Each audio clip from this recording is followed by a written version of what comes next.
반갑습니다. 매일신사입니다.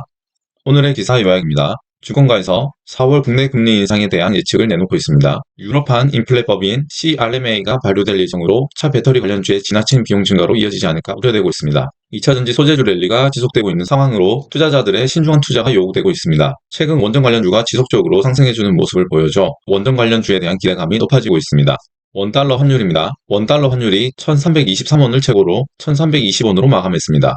제가 어제 전고점을 넘기지만 않으면 아직 하락할 여지는 남아있다고 말씀드렸습니다. 2월 28일 날 환율입니다. 2월 28일 날 환율을 보면 1324.5원이 최고가였습니다. 아직 이 금액은 터치를 못한 것으로 보이기 때문에 이 금액 위로 올라서는지 계속해서 지켜보시기 바랍니다. 미국 국채 수익률입니다. 5%가 넘어가던 채권금리가 다시 떨어진 모습입니다. 코스피 지수입니다. 제가 어제 아침에 약보합으로 끝날 것이다 라고 말씀을 드렸는데 약간 상승으로 시작해서 0.5%나 빼버렸습니다. 오늘도 나스닥이랑 다우가 무너졌기 때문에 2400선이 깨질 가능성이 높습니다. 오늘 증시가 상승으로 마감이 되었으면 좋겠습니다.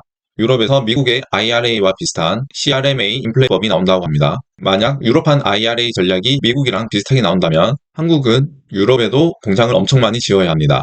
그러면 비용이 너무 올라가서 지금 2차전지 관련주가 쭉쭉 오르고 있는데 이 오르고 있는 흐름에 먹구름이 끼지 않을까 생각이 됩니다. 4월에 기준금리를 인상할 것이라는 예측이 점점 현실화되고 있습니다. 지난 2월에 우리나라는 기준금리를 인상을 안 했었죠. 그렇기 때문에 0.25% 올리는 것 정도는 아무것도 아니라고 생각이 드는데 이번에도 미국은 빅스텝으로 0.5bp를 올리는 데 반해 우리나라는 너무 적게 올리는 게 아닌가라는 생각입니다. 일본과 네덜란드에서 DUV 장비 포함 첨단 장비를 중국에 납품하지 않겠다고 합니다. 중국의 경제 성장이 더욱 더뎌질 것으로 전망됩니다. 일본에서 사이버전을 대비해 통신사의 감시자 역할을 맡긴다고 합니다. 일본으로 진출하려고 하는 기업들에 있어서 기밀 유출이 되지 않을까 걱정됩니다. 운둔형 외톨이들이 장애인으로 분류돼서 지원을 받는다는 게 아니라 장애인으로 분류된 사람들이 소외되고 있어서 운둔형 외톨이가 되고 있다는 말입니다. 전형적인 낚시 기사죠. 여러분들은 이런 기사에서도 기회를 찾아야 됩니다. 여기 보시면 장애인 예산을 31조나 잡았다고 합니다. 그러면 이 돈들이 다 어디로 갈까요? 장애인 복지를 위해서 사용되겠죠. 장애인 관련주인 오텍입니다. 오텍은 앰뷸런스라든지 음악구급차 등 장애인 차량을 만드는 기업입니다. 캐리어 에어컨 같은 걸 만들기도 하고요. 여름 관련주에도 포함이 되겠죠. 지금 현재 박스권에서 조정을 받고 있는 모습입니다. 올라간다면 6,000원 정도까지 올라가지 않을까 생각이 듭니다. 다음은 디지캡입니다. 디지캡은 시각장애인을 위한 폐쇄 자막을 송출하는 회사입니다. 딱히 장애인 관련주로 엮일 만한 주식은 아닌 것 같긴 한데 차트가 너무 좋아서 가져와 봤습니다. 지금 전고점 돌파가 나와줬고 대량 매집이 여기와 여기서 두 번 나와줬습니다. 그리고 작년 같은 시장에서도 크게 하락하는 모습 없이 10월부터 꾸준히 상승해주고 있고요. 최근에 바닥을 다지고 올라가주는 모습을 보여주고 있습니다. 이외에도 헬스케어 관련주들이 있을 수 있겠죠. 헬스케어 관련해서는 최근에 셀트리온 헬스케어가 많이 오르면서 다들 많이 올라서 따로 가져오진 않았습니다. 제가 소주 가격 인상에 제동을 걸려면 술 가격은 대부분이 세금이기 때문에 세금을 깎아야 된다고 말씀드렸었죠. 그래서 세금을 깎는다고 합니다. 이걸 계기로 하이드 진로가 다시 반등하는 계기가 되었으면 좋겠습니다. 제가 어제 게임은 메타버스 기반으로 한 아주 획기적인 게임이 나오지 않으면 재미가 없을 거라고 말씀을 드렸습니다.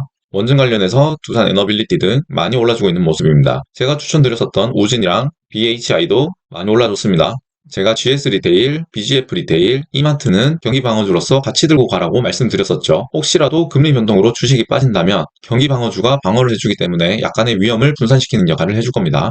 제가 챗 GPT가 유행하기 전에 생성형 AI라고 AI가 그린 그림들이 요즘 커뮤니티에 많이 돌고 있다고 말씀을 드린 적이 있습니다. 관련주로 네이버를 사라고 했었죠. 어떤가요? 제 말대로 웹툰에 생성형 AI를 사용한다고 합니다. 이제는 챗 GPT가 소설을 쓰고 생성형 AI가 그려주는 웹툰을 보는 날이 멀지 않은 것 같습니다. 국내외에서 배터리 관련주에 뭉칫돈이 들어온다고 합니다. 이미 주목을 다 받은 상태죠. 이런 뉴스에 들어가시면 쪽박찹니다. 2차전지 관련주가 순차적으로 올라주는 모습을 보여줬었습니다. 양극재 관련주, 리튬 관련주, 전고체 관련주 이런 식으로 이제는 LFP 배터리 관련해서 잠시 조정받고 있는 2차전지 소재주들이 다시 올라갈 수도 있겠죠. 첨보입니다. 첨보 역시 주목을 받았다가 다시 조정에 들어간 모습입니다. 특히나 어제 많이 떨어진 모습을 보여주고 있습니다. 이제는 2차전지 관련해서 어느 정도 식을 타이밍이 왔기 때문에 23만 6천원 정도에서 바닥을 다지는 걸 확인하시고 들어가시면 안전하지 않을까 생각이 듭니다. 제가 지난주에 탄소 포집 장치 관련주로 자연과 환경이랑 KC 코트렐 말씀드렸었습니다. KC 코트렐은 현재 많이 오른 상태로 잠시 조정을 주고 다시 올라갈 것 같습니다. 자연과 환경은 아직 덜 주목받는 것 같습니다. 노란 우산 공제회에서 자금을 운영하고 있는데 작년 수익률이 마이너스 1%밖에 안 된다고 합니다.